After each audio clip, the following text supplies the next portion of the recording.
আমি সুব্রত কুমার দাস, কানাডার টরন্টোতে থাকি। লেখালেখি করি, মোটামুটি 30টার বেশি বই ইতিমধ্যে রচনা করেছি। আমাদের নতুন দেশ কানাডা, সেই কানাডার সাহিত্য নিয়েও কাজ করার চেষ্টা করেছি। আমাদের এই কাজ আমার একার কাজ না, আমরা যৌথবদ্ধভাবে কাজ করি।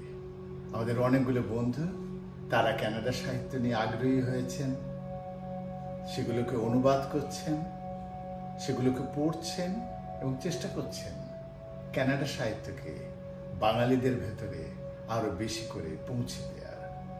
এবং সেই মনোভাবের একটি ব্যাপার হচ্ছে পোয়েট্রি আউট লাউডের বর্তমান সংখ্যা, বিশেষ সংখ্যা, supplement on Canadian literature.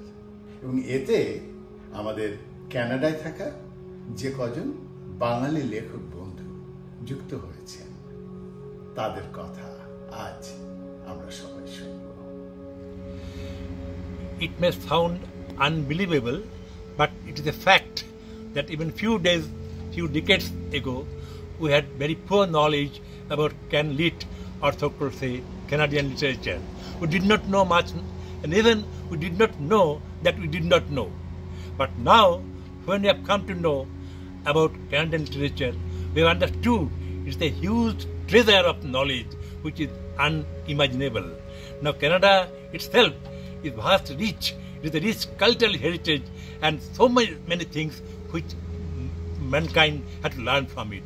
And we are benefited by having a glimpse of the Canadian literature.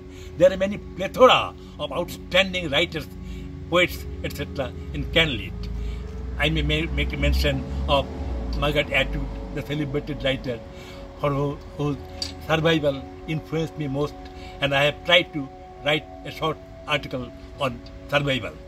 And I have benefited to a great extent by going through these letters. So it is to our benefit if we understand the spirit, the essence, the idea behind the Canadian literature, which is a storehouse of knowledge and which can enrich the human understanding, make it more compassionate and make it more sensible to the ground realities of the modern world. So it is our earnest desire that we should know, unearth the beauty of Can-Lit in its true perspective, thereby making us richer, richer and richer. কানাডায় থাকা বাঙালি লেখকদের সাথে যুক্ত হয়েছেন বাংলাদেশের লেখকও। তেমন একজন লেখক বাংলাদেশের অগ্রগণ্য বুদ্ধিজীবী প্রফেসর ডক্টর রাশিদ আসকারী। রাশিদ আসকারী ইংরেজি সাহিত্যের অধ্যাপক এবং তিনি কুষ্টিয়া ইসলামী বিশ্ববিদ্যালয়ের প্রাক্তন উপাচার্য। বাংলা এবং ইংরেজিতে অনেকগুলো বই লিখেছেন। এই রাশিদ আসকারীর দৃষ্টি আমরা জানতে চাই কানাডা সাহিত্য নিয়ে। বাংলাদেশে ইংরেজি ভাষা ও সাহিত্য চর্চার ইতিহাস বেশ পুরনো। তবে এখানে ইংরেজি ভাষা সাহিত্য চর্চা বলতে মূলত বোঝায় যে ব্রিটিশ ভাষা এবং সাহিত্য চর্চা। পরবর্তীতে এর সঙ্গে সংযুক্ত হয়েছে আমেরিকান সাহিত্য চর্চা। ব্রিটিশের আমরা দেখি যে সেই অ্যাংলো স্যাক্সন ক্রনিকল থেকে শুরু করে দীর্ঘ পথ পাড়ি দিয়ে একদম আধুনিক কিংবা উত্তরাধুনিক জে.ডি. স্মিথ পর্যন্ত আমরা পড়াচ্ছি। আর মার্কিনদের তো সেই 19th সেঞ্চুরি ট্রান্সেন্ডেন্টালিস্ট যে সাহিত্যিকরা রয়েছে, এমারসন, থরো এবং হুইটম্যান, সেটা থেকে শুরু করে অধুনা উত্তরাধুনিক সাহিত্যিকদের মধ্যে যে স্টেফেন কিং রয়েছে, হার্পার লি রয়েছে, টনি মরিসন রয়েছে, এগুলো আমরা পড়াই। এই যে পরিধি, এটি যুগের সঙ্গে তাল মিলিয়ে সম্প্রসারিত হয়েছে। এখন আমরা ইংরেজি সাহিত্যের সঙ্গে সংযুক্ত করেছি আফ্রিকান লিটারেচার, ক্যারিবিয়ান লিটারেচার, এমনকি south Asian literature, Indian writing in English, even Bangladeshi writing in English. কিন্তু অত্যন্ত দুঃখের বিষয় যে এই যে বিশাল পরিধির ভেতরে আমরা কখনো দেখলাম না যে কোনো Can-Lit আমরা যেটাকে বলছি কানাডিয়ান লিটারেচার, তার কোনো অথার্স কিংবা কোনো ইম্পর্টেন্ট লিটারি পিসেস ইনক্লুডেড হতে। আমরা জানি যে সেখানে অ্যালিস মানরোর মতো বিখ্যাত লেখক রয়েছে, মার্গারেট অ্যাটউডের মতো বিখ্যাত লেখক রয়েছে, মাইকেল ওন্দাচ কিংবা ইয়ান মার্টেলের মতো লেখক রয়েছে। তো সেই যে একটা ব্যাপার, একটা বিস্ময় একটা আমাদের মাঝে কাজ করে, সেটি অনেকখানি নিরসনে কাজ করেছেন। এটার উদ্ধৃতি না দিলেই নয়, আমাদের একজন প্রবাসী বাংলাদেশি যিনি টরেন্টোতে থাকেন, সুব্রত কুমার দাস। এই সুব্রত কুমার দাসের একটি বই 2019 সালে প্রকাশিত হয়। বইটির নাম হচ্ছে কানাডীয় সাহিত্য, বাংলা ভাষায় লেখা বই। এই যে কানাডীয় সাহিত্যে তিনি ছোট বড় 28 জন কানাডিয়ান লিটারেটরকে নিয়ে যে কাজ করলেন, এটি একটি মাইল ফলক রচনা। এবং এর পরেই বাংলাদেশে বেশ নতুন করে কানাডীয় লিটারেচারের প্রতি আমাদের যে উচ্চশিক্ষা একাডেমিয়া রয়েছে, কিংবা আমাদের যে লিটারেটি রয়েছে, যারা লিটারি সার্কেল বলি আমরা, তাদের মধ্যে এক ধরনের আগ্রহ সৃষ্টি হয়েছে। এবং এর মাঝে কিছু ছোট দাগে অনুবাদের কাজও হয়েছে। কিন্তু আমি মনে করি যে যেহেতু কানাডার যে অধিবাসীদের যে সাংস্কৃতিক এবং সাহিত্যিক অভিজ্ঞতা, তার সঙ্গে বাংলাদেশের অধিবাসীদের সাংস্কৃতিক এবং সাহিত্যিক অভিজ্ঞতা এন্তার মিল রয়েছে। দুটো দেশই ঔপনিবেশিক শাসনের, শোষণের এবং অভিজ্ঞতার মধ্য দিয়ে অতিবাহিত হয়েছে। সেজন্য আমি মনে করি যে এই দুই দেশের সাহিত্যিক এবং সাংস্কৃতিক মেলবন্ধন রচনার অনেকগুলো ক্ষেত্র রয়েছে, যেটি নিয়ে আমার বন্ধু প্রতিম সুব্রত কুমার দাস কাজ করছেন। এবং আমি আশা করি যে উত্তরোত্তর কানাডীয় সাহিত্য এবং বাংলাদেশের সাহিত্যের মধ্যে যে মেলবন্ধন, সেটি আরও বেশি স্ট্রেংথেন্ড হবে। এবং এর সর্বাঙ্গীন উন্নতি কামনা করে আমি এখানে শেষ করছি। কানাডার সাহিত্য নিয়ে যারা কাজ করছেন, তারা প্রকৃতপক্ষে অনেকগুলো উপায়ে কাজ করার চেষ্টা করছেন। তারা চেষ্টা করছেন কানাডার যে মূলধারার সাহিত্যিক, তাদের সাথে সম্পৃক্তি তৈরি করতে। তারা চেষ্টা করছেন কানাডীয় সাহিত্য পড়ে সেগুলোকে অনুবাদ করে বাঙালিদের কাছে নিয়ে যেতে। এই যে বাংলা ভাষায় কানাডার সাহিত্যকে অনুবাদ করা, সেই জায়গায় আমাদের তরুণ বন্ধু কানাডার লেখক মমকাজি একটি উজ্জ্বল নাম। মমকাজি অনেক দিন ধরে কাজ করে চলেছেন এবং কানাডার অগ্রগণ্য কবি এফ মুর্টসের কবিতা তিনি অনুবাদ করেছেন এবং অনুবাদ গ্রন্থ প্রকাশিত হয়েছে ঢাকা থেকে।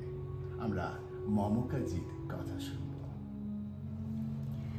অনেক ধন্যবাদ স্যার সুব্রত কুমার দাস আমাকে এত সুন্দর করে পরিচয় করিয়ে দেওয়ার জন্য। কেনেডিয়ান সাহিত্য নিয়ে আমাদেরকে এই যে সুযোগটা পোয়েট্রি আউট লাউড করে দিয়েছে, এজন্য পোয়েট্রি আউট লাউডের কাছেও আমরা অনেক কৃতজ্ঞ। আমরা কানাডায় থাকি, প্রবাসী হিসেবে এসেছি, এটা আমাদের কাছে নতুন দেশ। নতুন দেশ মানে এখানকার কালচার, এখানকার সাহিত্য সবকিছুই আমাদের কাছে নতুন। কিন্তু যখন কেনেডিয়ান সাহিত্যর মধ্যে ঢোকা শুরু করলাম, পড়া শুরু করলাম, তখন দেখতে পেলাম যে আমার মতোই বেশিরভাগ মানুষ যারা বাইরে থেকে এসেছেন, ইমিগ্রেন্ট, তাদেরকে দিয়েই কিন্তু কেনেডিয়ান সাহিত্য সমৃদ্ধ। এখানকার ইন্ডিজিনাস কালচার আছে, এখানকার ইন্ডিজিনাস লিটারেচারও আছে, সেটার একটা বড় ইনফ্লুয়েন্স কেনেডিয়ান সাহিত্যের উপরে পড়েছে। আমি থাকি টরন্টো শহরে। টরন্টো শহরের দুজন কবিকে নিয়ে আমি কাজ করেছি। স্যার যেভাবে বললেন, আল মরিৎজকে নিয়ে কাজ করেছি। আল মরিৎজ নেচারের কবি, আইসোলেশনের কবি, এবং উনি অত্যন্ত চমৎকার করে ওনার মনের যে ভাবগুলো সেগুলো প্রকাশ করেছেন, যেটা আমাদের জন্য, আমরা যারা বাংলাদেশ, ভারত থেকে বাংলা ভাষাভাষী মানুষ এসেছি এই কানাডায়, তাদের জন্য একটু ডিফারেন্ট। কিন্তু তারপরেও এই দেশটাকে বোঝার জন্য, এই কালচারটাকে বোঝার জন্য এই কবি যথেষ্ট সমৃদ্ধ করেছেন Canadian লিটারেচারকে।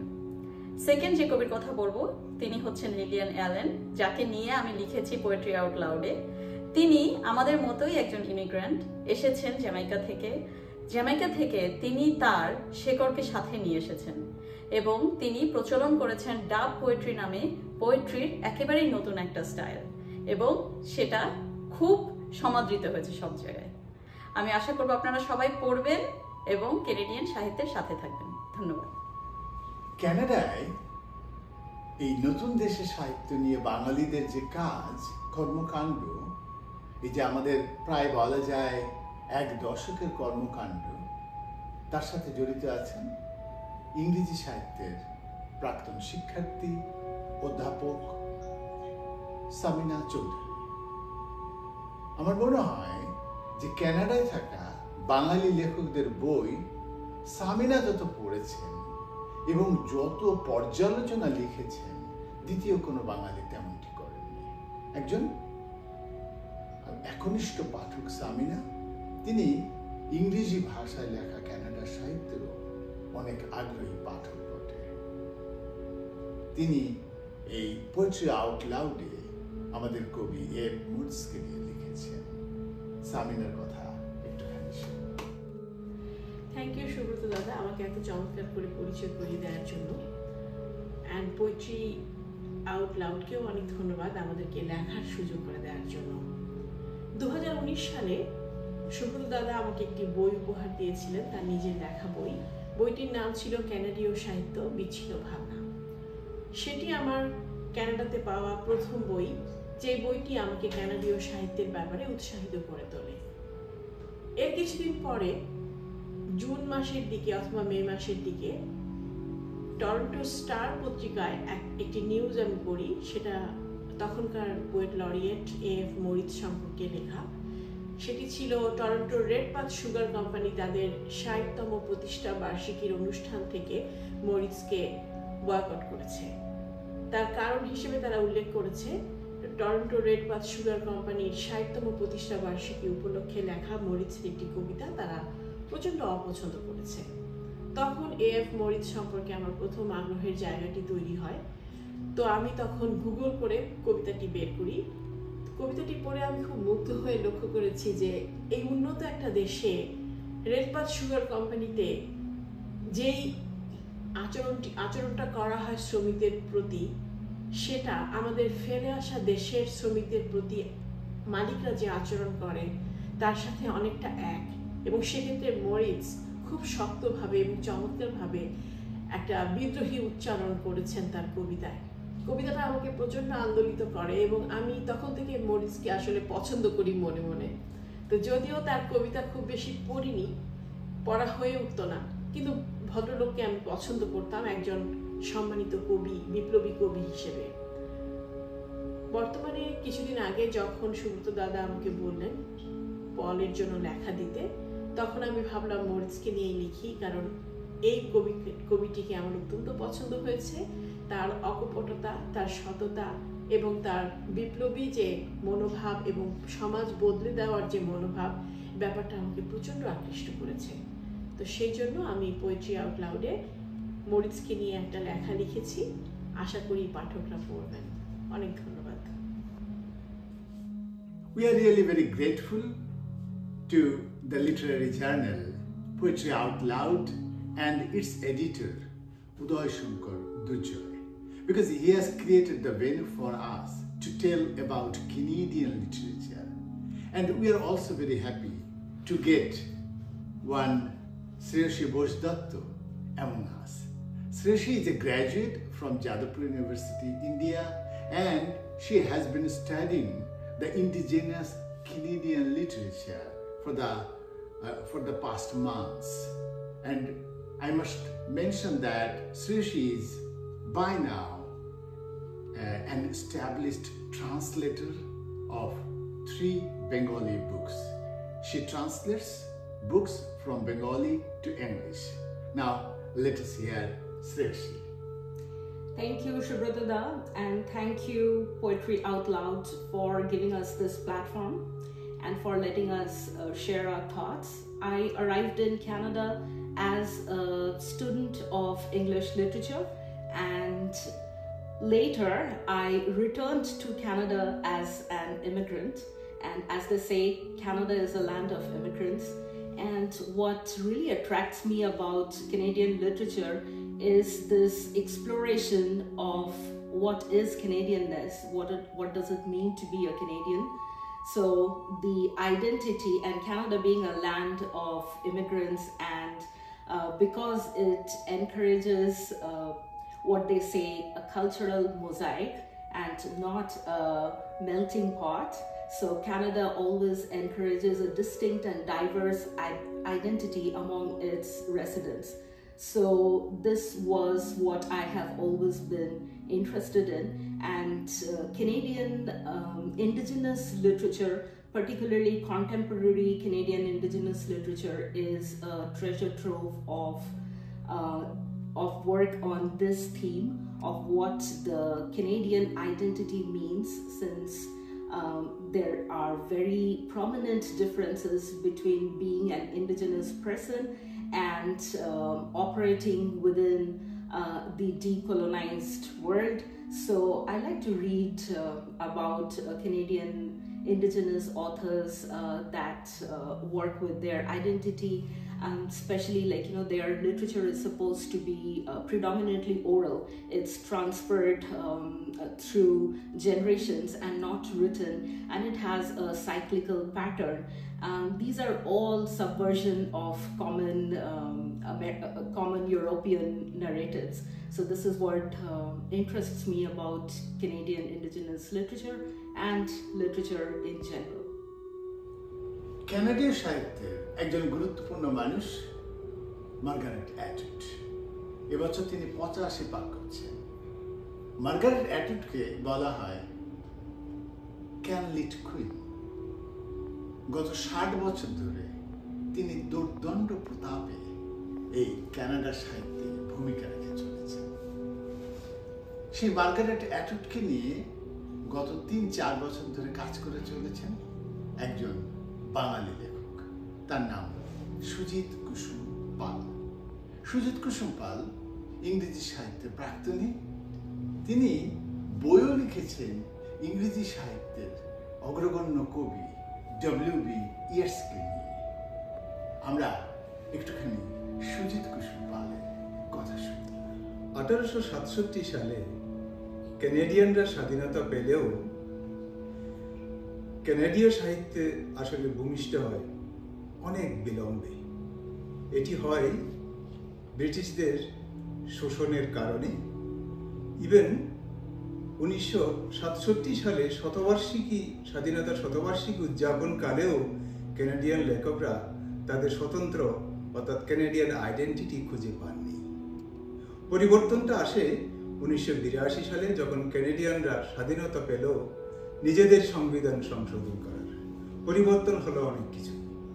Canadian council of arts তারা অনেক টাকা পয়সা পেলেন, ফাইন্যান্সিয়ালি সলভেন্ট হলেন, লেখকদেরকে ফাইন্যান্সিয়াল অনুদান দিতে শুরু করলেন, এবং দেখা যায় এই যে 1986 এবং আজকে 2025, এই 39 বছরে কানাডীয় সাহিত্যিকরা নোবেল থেকে শুরু করে পুলিৎজার, বুকার, অরেঞ্জ, নানান আন্তর্জাতিক স্বীকৃতি তারা আদায় করেছেন।